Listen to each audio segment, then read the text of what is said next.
psychology, it is often mentioned our styles of attachment and types of personality are predictors of our response to life alterations, shortcomings, and triumphs. But to avoid putting anybody in a box, I believe the feeling of remorse is a very private feeling that we don't go around admitting. We may even lie when we are in the deepest depths of regret.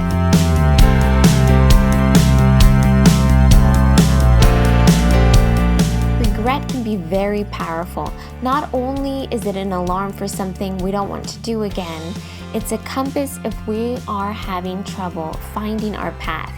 When we hurt others, we can regret and fracture relationships beyond repair.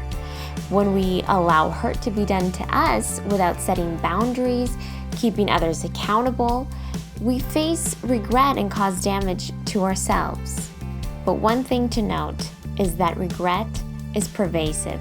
We all feel some degree of it in our relationships. Either the day we had a bad day and yelled at our kids, lied about spending the savings, or betrayed our partner in some way or disrespected them in front of their friends.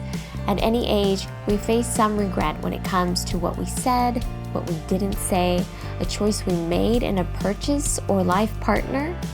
When the feelings of shame and remorse come up, it doesn't necessarily mean to run away. I know many couples, myself included, regretted their marriage at some point. The worst thing that I've ever done, one of the worst things I've done a few horrible things. You've never done anything horrible. I have. I've no, done a few things. You're a little angel. And that's what we call you. Oh. Yeah, we call you. Anyway, I did this awful thing on the subway, and I'm embarrassed and ashamed about it. What? And I so want to find the guy. If you're out there, just know I am so sorry. What happened? I'm going to go to my deathbed feeling bad about it. Oh, no, you're taking it. This realization can be powerful or a hindrance. It's a time of reflection and a bell to start working a little bit harder. No more messing around and focus. Something's got to change. Change can reduce feelings of remorse in future events that are similar. Albert Einstein said, "Insanity is doing the same thing over and over again and expecting different results." If our feelings of remorse don't decline, we need to make a change, or it's choosing to live insanely. It's helpful to see regret in a different light, not so much of a mistake, but as a step. Thomas Edison spoke of this on how many tries it took him to make electricity, and he states it as not a mistake or failings, but as steps towards the success. Regret can be seen the same way. If embraced, it's a step towards success. I'm known to be a people pleaser, or better yet, helpful. But in my stubborn quest to get approval or to be liked by others, I fail to say no often, leaving me with constant feelings of regret because I then felt taken advantage of. But who let that happen? I did. And boy, did I regret it, because I was the cause of my own pain.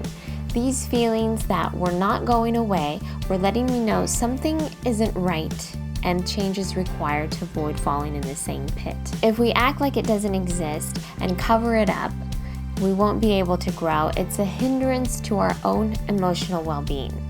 Now, regret is a heavy topic to talk about, something that's not easy to face and handle. I know it's much easier to find an escape, which is necessary from time to time. Some days will be very difficult, and distraction is very appealing. The big idea here is to use your escape or your distraction to regroup, not as a chronic solution. And yes, it's hard to live with difficult mistakes. It may take years to cope with, but there is undeniable strength and power in you that you have the control to unleash.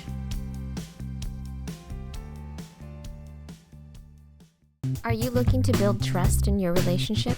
This Monday, we are offering a free mini course that covers how to repair and avoid future betrayal, from money to parenting to fidelity to respect.